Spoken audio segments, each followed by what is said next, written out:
Hello and welcome back to another episode of Beyond the To-Do List. I am your host, Eric Fisher, and this is the show where I talk to the people behind the productivity. This week I'm excited to share with you a conversation I had with Monica Parker. She's an author, a speaker, and the founder of global human analytics and change consultancy, Hatch. But she's so much more than that. Her career has had highlights like being an opera singer and a museum exhibition designer. And get this, a homicide investigator defending death row inmates for Florida's Department of Justice. She's got a brand new book out, and you're probably like, wait, what's this book going to be about? Well, it's called The Power of Wonder, the extraordinary emotion that will change the way you live, learn, and lead. And in this conversation, we talk about the surprising benefits of wonder, what that is, how it benefits us. She pulls from psychology, neuroscience, philosophy, literature, business. And essentially, this book is a wonder guidebook. It's got stories and ideas and theories, knowledge, wisdom, inspiration even. And ultimately, it's about that wonder is not just a feeling. It's a part of our emotional DNA. It's a catalyst for building social and emotional skills that we need to be more open and more curious and more compassionate and ultimately more human. I think you're really going to enjoy this conversation on this topic of wonder. It is one that we desperately need after the last few years, for sure. So I'll get out of the way and just say, enjoy this conversation with Monica Parker. Well, this week, it is my privilege to welcome to the show Monica Parker. Monica, welcome to Beyond the To-Do List. Thanks for having me. If I were to go through and talk through somebody's bio, I don't know that I've ever had anybody as wide-ranging of a different, they say these days it's not just one thing. You have a portfolio of positions over the course of a career. But you've got things that are so different from one thing to the next that it's just, I can't help but wonder, how did you go from thing to thing to thing like this? I mean, not only are you an author and a speaker, you have founded the Global Human Analytics and Change Consultancy, which is a mouthful, Hatch, but also have been an opera singer, a museum exhibition designer, and then this one's the one that I get tripped up on the most, a homicide investigator defending death row inmates for the Florida Department of Justice. How did you go from thing to thing like this? Well, I think maybe my ADD is a little bit of a superpower. I'm interested in a lot of different things, and I've just had the ability to find opportunities in my life. And when I engage in something, I give my whole heart to it. And it's not that I'm a dilettante. I take each one of these roles that I have very seriously, but I feel like I invest myself and I love learning. I mean, that's really the heart of it, is that I am a nerd and I love learning. And so every time I change jobs and careers, really, it was an opportunity to just learn something else. And I think it was only when I found consulting that I realized that I didn't have to keep moving jobs. Instead, I just had different clients. And that was the way for me to continue to constantly be learning and developing my knowledge about the world. Well, and it seems that those different, disparate career positions were always you basically living in wonder, like you talk about in the book, which I guess I should mention. Your brand new book is called The Power of Wonder, the extraordinary emotion that will change the way you live, learn, and lead. I'm curious, through your career path and all these different pit stops or different, pivots, I guess is a better way to put it, in curiosity and in wonder, when across that spectrum did you decide, you know what, there's something here, I need to share this? What was the discovery? What was the insight that led to the book? Well, really, most of my career has a theme of helping people through change, big existential change. So whether it was working with men and women on Florida's death row or working with the parents of children who had disabilities, or even in the corporate sphere, working with organizations as they're losing, laying off huge groups of people. It's helping individuals through big existential change. And so I wanted to write a book about change, and actually about change management, which in retrospect would have been really, really boring. But as I started to research what made people more resilient, I recognized that there was a red line through my life, which is that I found that people who held their world with a great deal of wonder were more buoyant. They were better able to deal with what the world threw at them. And I could just see that there were just some people who were better able to manage those changes. And what I found was really that it's wonder. This is one of these key elements that helps us metabolize change. And so when I sort of discovered that, I wanted to share that knowledge with other people. Now, it seems to me that some people are going to take issue with calling wonder an emotion, as the subtitle alludes to it, the extraordinary emotion. But if they don't know, and they can dive into the book to find out, you don't just treat it as an emotion. There's much more to it. The word has much more depth than just the word emotion for you. Yeah. So wonder's kind of a shapeshifter. It's both a noun and a verb. So the way that I describe wonder is it's an emotional experience, but of course you can't put that in a subtitle. So really it's an emotional experience, an emotional cycle. And we look at wonder as the verb, which would be to wonder, and that would be the element of curiosity. And then we would have wonder as a noun, and that might be the catalyst for awe. And so I wanted to put those two concepts together. And what I've created is a single overarching cycle that starts with openness to experience and then moves into curiosity, then into presence and absorption, and then finally into awe. And the reason that I call it a cycle is because the more often we experience each one of these elements, the more likely we are to experience them in the future. And so really it's one of these additive, upwardly beneficial cycles. Yeah, and I love that you, over the course of the book, have it broken out into three pieces, the big components of it that are the elements of wonder, wonder as a practice, and then living in wonder. I wonder if you could, and I'm going to keep doing that joke throughout this, so just ignore me if it's not funny, and forgive me for sure. I'm curious, what are the differences between those three components, those three parts? Sure. And so to start, I just wanted to explain what wonder was, or at least how I was going to describe it throughout the book, and really what knowledge I had learned up to that point. Because obviously everybody has a different sort of opinion or take on what wonder is. And so I needed to lay the groundwork to say, this is what we're going to be exploring. So in that first section, it's really looking at those components that I call watch, wonder, whittle, wow, and woe. And those again are openness, curiosity, absorption, and awe. And then we get into the second part of the book, and that is this idea of how we're able to see wonder. What are our different wonder bringers? How do we bring that into our life? And what benefit do those give us? And then the last section of the book is really about creating a wonder mindset. It's about having wonder in our lives in a longitudinal way. So one of the messages that I wanted to deliver was that wonder is more than a moment, it's a mindset. And so I didn't want people going out and seeking these moments of wonder. Rather, I want them to recognize that if they see the world through a wonder lens, through a wonder mindset, then you will always find wonder, because there is always wonder to be found. I want to emphasize that when some people think of the word wonder and they hear you talking about it, they may go to this whole, I don't know, Dead Poets Society, Carpe Diem kind of a thing, which it is, but it's not just that. Or they may equate it with thrill seeking, but it's not just that. It's, seeking out new experiences, etc. Or it may be about curiosity and learning, and it is, but it's not just that. And I love that it incorporates all those things that are kind of preconceived notions of, when I first saw the title, I'm like, oh, I think that's what this is about. It's much more than that.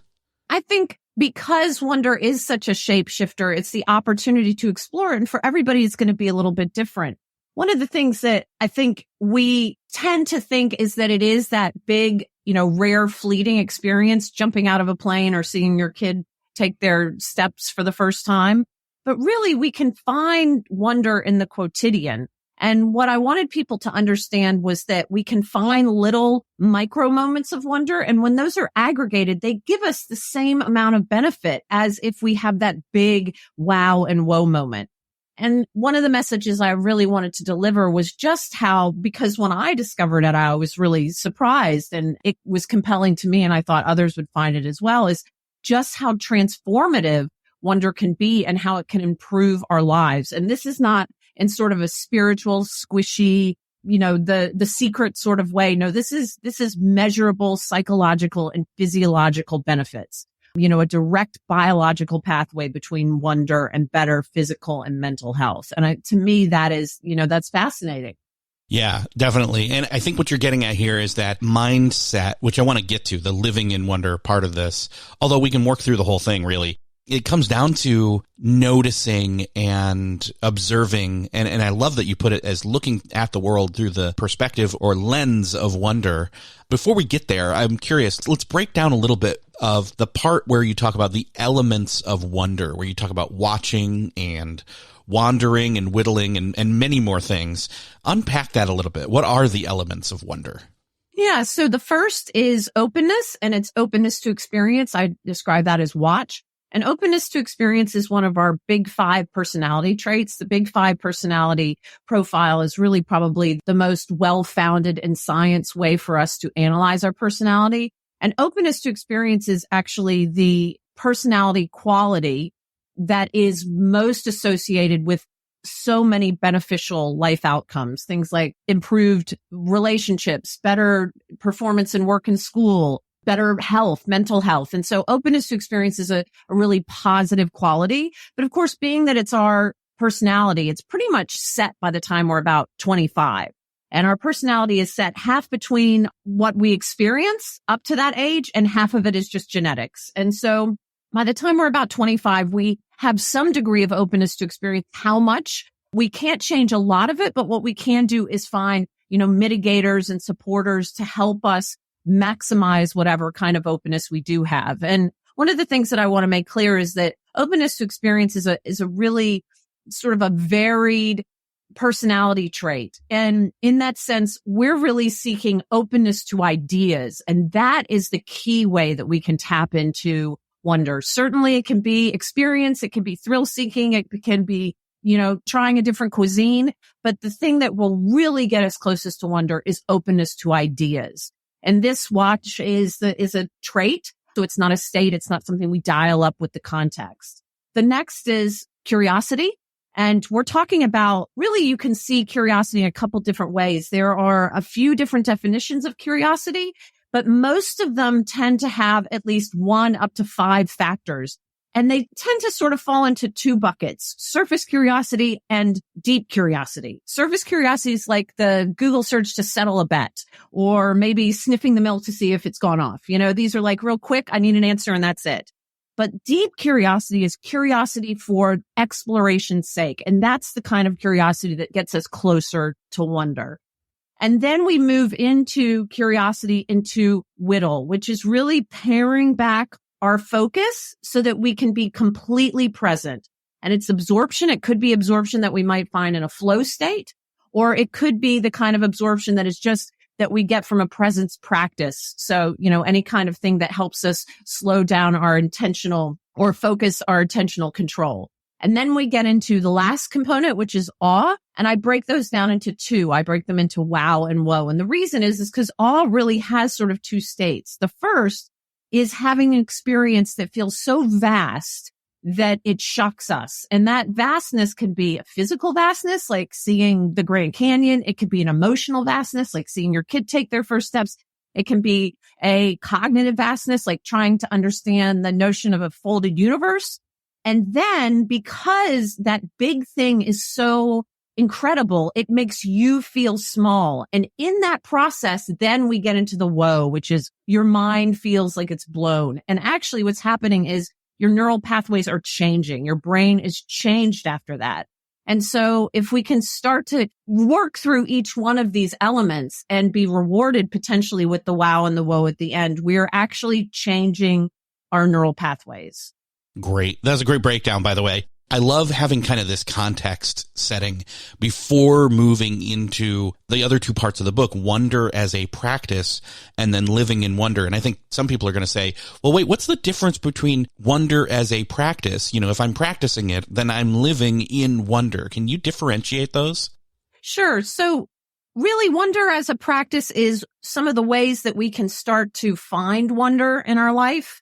It's some of the different wonder bringers that we might have. And it starts to describe what a wonder mindset can be. So describing what a person who is wonder prone might look like, the types of experiences they seek. And we start to go through things like time and learning, looking at how wonder at work impacts us, how it impacts our health.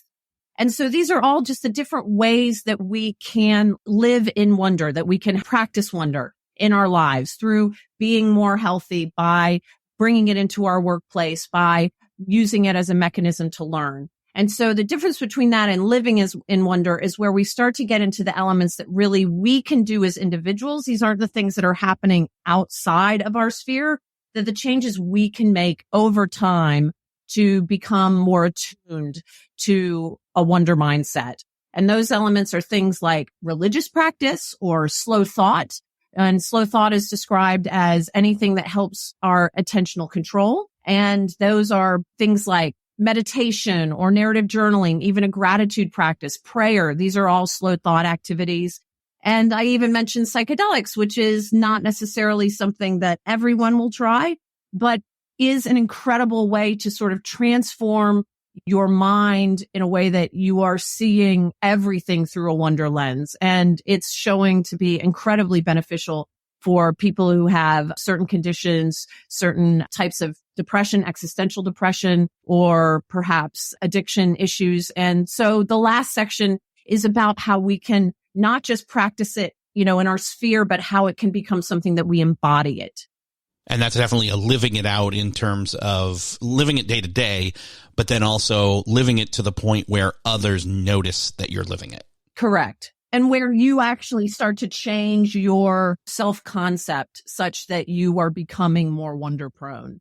Yeah. Well, and one of the things that it strikes me is it almost to me seems like wonder as a practice in that section kind of has to do with cultivating, or better way to put it might be kickstarting or rediscovering, if you will, wonder in our lives. Because we have that term childlike wonder, and then we lose it, so to speak, as an adult, is what kind of that conveys. And I think this wonder as a practice is ways that, hey, if you don't have this in your life, these are ways you can, again, kickstart it to come back to life, or jumpstart it, maybe is a better way to put it, where you have somebody or something that comes along and connects the cables from one car to the other, and you rediscover it. You have electricity again, so to speak. But then the living in wonder is that ongoing kind of flow of your life now. Absolutely. It's topping up the tank all the time. Yes.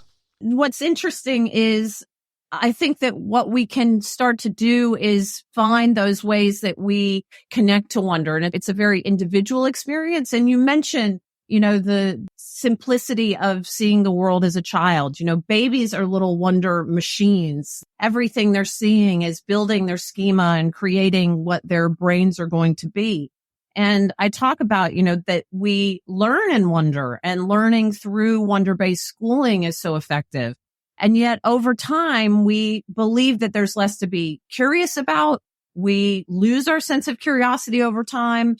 We also build so many schema that we tend to see things and think, oh, I've seen it. At least our brain analyzes it that way and then files it away and doesn't actually look deeper to see the elements that maybe we'd missed before that could bring us a sense of wonder. And so as we get older, it does get harder and harder because our brain sort of just gets calcified, and the roots between point A and point B in our thinking are pretty well established. And what we're trying to do is create a degree of neuroplasticity, a degree of malleability in our brain where we can get out of those ruts and see things through the eyes of a child, see things as if we're seeing them for the first time again, so that we can recognize the wonder that's there that maybe we just stopped seeing. Yeah, and I forget, you probably know it off the top of your head, there's this certain age, and I can't think of what it is, where you've kind of, okay, your brain has now formed, so to speak. Yeah, it's about by the age of 25. By the time we're about 25 is when our brain is pretty well set. Before that, it is still fairly malleable. And I think if you tell any 18-year-old, well, you've still got 7 more years, they would argue with you, but it's generally to about the age of 25. But there is some amount of neuroplasticity that is available beyond 25. Absolutely. That's just your personality. And it's the way that I like to describe it is that your personality. So the person who sort of founded the idea of neuroplasticity is a guy named Alvaro Pascual Leone. And what he said is that our brain is like a ski slope. So your personality makes up the topography of the ski slope, where the rocks are, where the trees are. You can't move those, but you can take a different route down the mountain. What happens though is after going down the mountain hundreds and hundreds of times, you are going to pretty much take the same route every time. You could take a different route, but it gets really hard, right? Those grooves are really deep. What we're trying to do is sort of smooth the piste. We want to create a degree of malleability, of neuroplasticity so that we can find different routes. But the topography of our brain is set. That's our personality. But what we want to do is learn how to take different paths around those rocks and those trees so that we're seeing something different, but still with the same brain.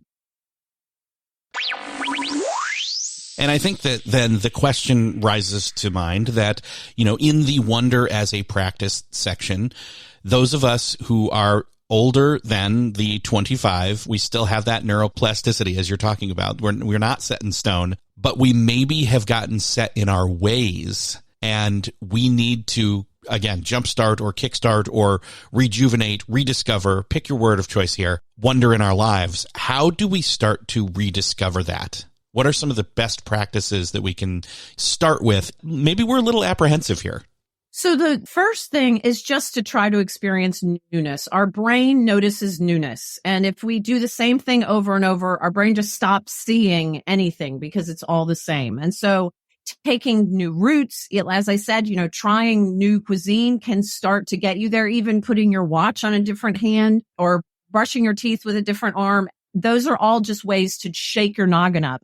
But really the greatest way to see newness is to expose yourself to new ideas, to new thinking.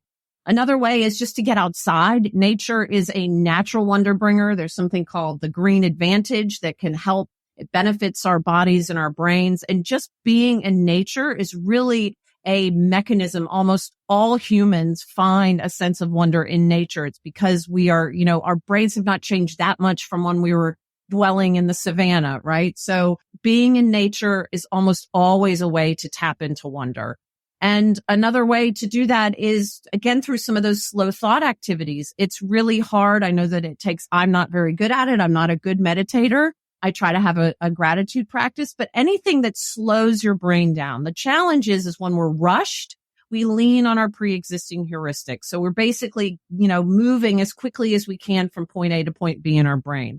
And what we want to do is slow down and allow our brains the freedom to see and experience things in a different way instead of just leaning on the way that it believes it should be done. And so anything we can do to slow down that chattering mind and get some degree of attentional control is really helpful. Now, I know one of the things that helps me the most is to do either the surface level or the deep dive level of learning, which I know is one of the aspects here of wonder as a practice. What are some of the ways that we can jump in and, again, it could be taking a course, whatever that course is. It could be online. It could be in person, especially if it's like a cooking class. That's definitely new experience of sights and sounds and smells and tastes. But what are some examples there? Learning is a great way to do that. And even experiencing other people learning. So watching your children learn, watching other people in your environment. And I think this is, also a great opportunity to talk about the idea that wonder shared is wonder multiplied. And so the more often that we can experience wonder bringers with other people or share them with other people is really positive. And you mentioned that you are sort of younger if you're under 25. That's a prime age where you still are in an exploratory phase and making friends. It becomes much, much harder for us to make friends as we age because life gets in the way. We move away. We don't have the intensity of experiences that we do when we're younger. And so anybody who is still in university or grad school or in those wonderful early 20s where you're seeing your friends, 3 or 4 times a week, cherish that because that's where the real wonder can develop. Because as you're sharing that with your friends and reliving wonder moments, that can carry through your entire life. You can meet with that group in another 20 years and reflect on the wonder experiences you had, and it's like you're reliving them again. Yeah, and I think that's one of the keys here is I've got two kids. They're starting to get older. There's a little less like newness and discovery happening, although one's older by about 6-7 years. So there's a bit of a difference between the two. But I'm noticing that, although I guess I should say that like the older one is still discovering new things, and I'm kind of doing that right along with them, or revisiting or re-experiencing maybe is a good way to put it. So I definitely love that you emphasized that wonder shared is wonder multiplied, and that's a way for us as, you know, air quotes, adults to have that happen. But I think, again, the collective, it doesn't have to be just difference in generational. It can be, you know, person to person. It can be a group of friends who just go do something new together. It can be a garage band. It can be a youth group. It can be, you know, a ragtag group of people who decide they want to knit. I mean, it can be anything. If it's what brings you wonder and you share it with other people, it doesn't have to be something that's very formalized. It just is about exploration together. Well, and speaking of groups of people experiencing wonder together, there is a section or a chapter in the Wonder as Practice section of the book that's called Wonder at Work. And I think that's one of the places that people maybe don't think of as a place where wonder could happen. And yet it needs to so desperately. You know, it's fascinating when we think about this idea of small self that I described before, where the sense of awe that makes you feel like a smaller component of a bigger system has such benefits. It evokes humility, empathy, other what are known as pro-social emotions. So emotions that make us want to help other people. And the research is so clear that wonder can benefit organizational culture. So people who are higher in the wonder characteristics are more empathetic, they're more humble, they're more ethical, they're more altruistic, they're more trusted. I mean, these are all things you would want in a boss and a coworker. It also helps generate and innovate in a fundamentally different way. It allows you almost to see around corners, to connect dots in a way that you never had before. And it generates so many of these qualities that drive better businesses. So empathy, we know empathetic companies earn more and perform better and better able to hold on to their people. We know that humility is one of the most recognized, desired elements of a boss. And there's research that shows that, you know, humble CEOs lead stronger management teams who are more effective at collaboration and information sharing and all of these sort of elements that lead to better leadership behaviors, but also better job performance and increased engagement. And these are all things that come from wonder experiences. I mean, there was a really fascinating piece of research about humility that when someone had experienced wonder and they felt more humble, not only did they as individuals feel more humble, but their friends saw them as more humble. So we're talking about like a total change in self-concept. So not only do you feel that way, people see you in that new light. And so to me, that's fascinating. That means you really are changing as a human. And that's very beneficial. And then one of the other elements that we haven't really talked about, there's this notion when we talk about curiosity and the way that we look at different situations, there is a type of, it's not really a personality trait, but it is a quality. One is called need for cognition and the other is called need for cognitive closure. Need for cognition is the desire to be nerdy. And need for cognitive closure is the desire to find an answer as quickly as possible and close down the thinking. Now, these don't sit on the same spectrum, but what we tend to find is people who are high in need for cognitive closure are low in need for cognition and vice versa. And what that means is that in essence, there are people who really, really like to find the single right answer. They like everyone to know their place. And once that's set, they don't want to talk about it. There's no nuance. Everything is black and white. It's polarized. And that's a challenge. You know, you don't want to work with people like that. But if you're on the opposite side, so if you're high in need for cognition and low in need for cognitive closure, what that means is you like to explore things. You're willing to hold two competing ideas in your mind at the same time. And that kind of, you know, competing thinking in your brain is very positive for innovation. And what we know is that wonder makes people more flexible and open to change. It makes them lower in need for cognitive closure and higher in need for cognition. So it's what's known as a paradox mindset, that they embrace this tension of competing ideas. And there's all sorts of evidence that this divergent thinking really helps prime great ideas. And so there's just so many ways that wonder can benefit work. And that feels a little bit similar to the first part of the next section, Living in Wonder, when you talk about resilience and the way that wonder plays into having resilience. Absolutely. And I love the story in that chapter about the woman who uses curiosity as a mechanism for escaping from being held as a prisoner of war. And I also think that I had the opportunity to interview Stephen Callahan, who was the gentleman who was a sailor and ended up being adrift for, I think it was 79 days.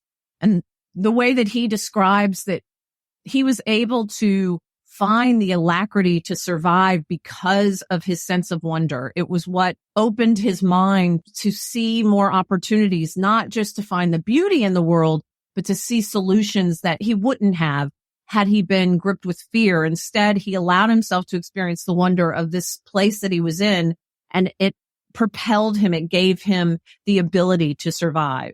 Yeah, I can't imagine that. But again, that's part of he probably couldn't either and started to and then and adopted that, living with it in the moment kind of a approach and almost had not the mindset, the lens. He had the lens thrust in front of him without a choice in a sense. Absolutely. And, a lot of this does connect back to our sense of meaning, of where we see ourselves in the world, and seeing ourselves as smaller. That gives us a different sense of meaning.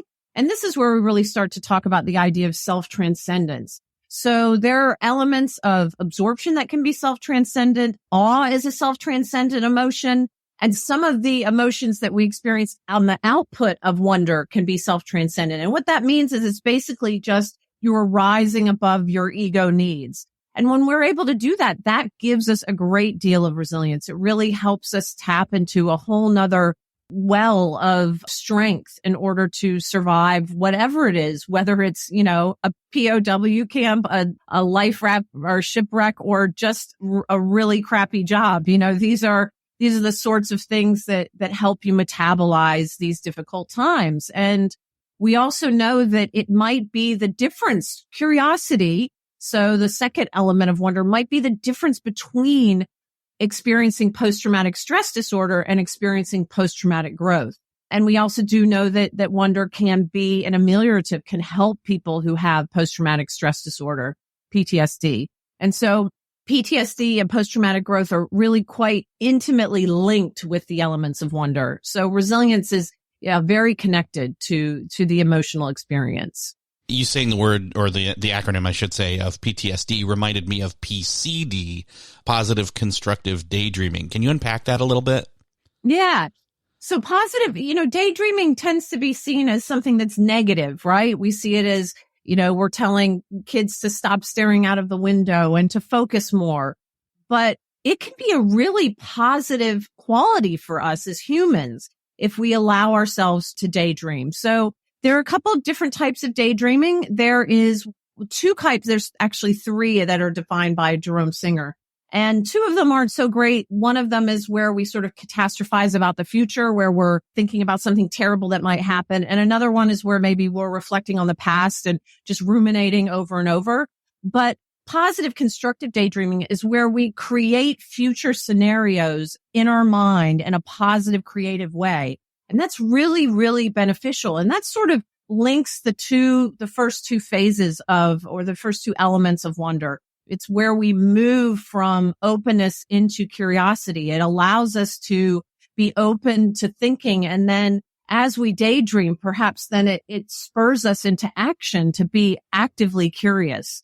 And we know that it's good for us. It changes our brain. It thickens an area of the cerebral cortex, what's known as the gray matter. And that is associated with, cognitive decline and aging. And so it's really very, very helpful for us to practice daydreaming. And that can be a slow thought activity as well.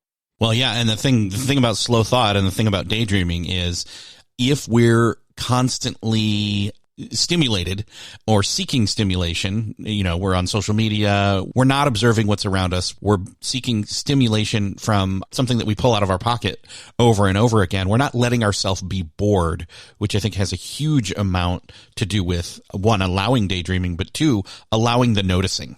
Absolutely. And that's where, if we're daydreaming, our daydreams are always very rich, right? With detail. And when we have those dreams and we come out of them, we've noticed so much, and it almost makes our waking life or our more present life very, sparkly. We notice things that we wouldn't have otherwise. Yes, definitely. And we mentioned a moment ago, slow thought. I wonder if we could unpack that, dig into that a little bit more here. Yeah, absolutely. Slow thought is really anything that helps slow our brain down. And so that can be a lot of different ways. But what we're seeking to do is to hone our attentional control. We all have sort of a chattering mind that's always going on in the back of our head. And what we want to do is try to quiet that, because when that's going on, then we're not paying attention to what else is happening. We're just listening to the chatter. And so we can do that through meditation. I've been asked what kind of meditation will get us closest to wonder. Anyone that you practice. So really any style of meditation will teach you this attentional control. So anything that you practice with regularity will help get you closer to wonder. We can look at elements like psychedelics, of course, is another one, but other ways that we can find attentional control is like a gratitude practice. That's even more helpful if we journal with that. So narrative journaling is another great way to slow down. We can even just prayer. Prayer is another mechanism. And oddly, something that a lot of people don't think of, which is nostalgia. Nostalgia is a mixed emotion. It's also one of the reasons why wonder is such a powerful emotion, because it is a mixed emotion. And nostalgia is a mixed emotion. And when we allow ourselves to reflect in both a positive and a negative way, that is very good, again, for resilience and also just for the quality of our thought. There was a piece of research that showed that if you reflected back on your deceased spouse and you remembered both the positive and negative aspects of your relationship, you were better able to manage your grief. And so this idea of mixed emotions, curiosity is another mixed emotion. That's really helpful, because it keeps coming back to, if we can hold two competing ideas in our brain at the same time, and that can be two competing emotions, then that sort of strengthens our mind. It enlarges it, and it helps us become more wonder prone. One of the other things that I know that you talk about is not chasing happiness, but instead chasing wonder. And then by doing that, we find happiness through those experiences where we find that wonder. Absolutely. And I have to tell you, this has become quite controversial. I've had some people accusing me of, why do you hate happiness? I don't hate happiness, but this is the problem. We are so bad as humans at knowing what makes us happy, right? We've all known that experience of buying some big thing we've been saving for. And then a week later we go, oh God, that didn't really do it for me. Or waiting for that big night out. And then the next day you go, that just, it's gone. And the challenge is, it's something called affective forecasting. We tend to think that this thing that we're going to have in the future is going to give us a greater sense of happiness. Whereas wonder, because happiness is by its nature, it's what's known by psychologists as being single valence. So it is always going to be a positive emotion. And then sadness is always going to be a negative emotion. By their nature, you can't experience them at the same time. But wonder is a mixed emotion. It has a little bit of this fear and trembling, but it also has this positive sense of joy and exploration. And we see that also, in that subcomponents. Curiosity is a mixed emotion. Awe is a mixed emotion. And so experiencing mixed emotions are more accessible, because obviously we can't possibly be happy when, something terrible happens. I don't know how you can watch school shootings or the war in Ukraine and be happy, but you can be and wonder. And that's the difference. And that's where it can start to help us metabolize these experiences, feel a greater sense of resiliency, and potentially also be happy. So it becomes a twofer. I think that, having gone through the book now and kind of covered it here in this conversation, there's so much more than we can dig into in this time that we have together right now. But I want to start directing people towards where they can dig in a bit deeper. And seriously, you have so much research from all these different elements in the book. I'd love to direct people to where they can find out more and connect with you in the book. Absolutely. So the book is anywhere books are sold. You can find more from me at monica-parker.com. I also have a newsletter that you can sign up for, and you can sign up there. And I'm on social, Monica C. Parker. So I look forward to connecting with any of the listeners, and I hope that they find some wonder. Awesome. And I hope so. I hope that, this sparked something. And just to make sure, I will link up to everything you just mentioned in the show notes for this episode. And Monica, it's been great talking with you. I can't wait to see where you go next, whether that's a career change or another book or whatever, but still living out and living in wonder. Thanks so much for your time, Eric. You have a great day. Well, that's another podcast crossed off your listening to-do list. I hope that you enjoyed talking about the power of wonder with Monica Parker. And I hope that you found a way to enter in and broaden your mind and your imagination when it comes to wonder. I think this is a really good book. I think this is something that really stretches you in terms of your imagination, your inspiration, your allowance of possibilities, not just, broad term macro thinking, but micro practices in the everyday world. If you found this conversation helpful, I would love for you to do me a favor and share it with somebody that you know needs to hear it. Hit that share button wherever you're listening to this podcast, or head on over to the show notes at beyondthetodolist.com and share it from there. Thanks again for sharing. Thank you also for listening, and I will see you next episode.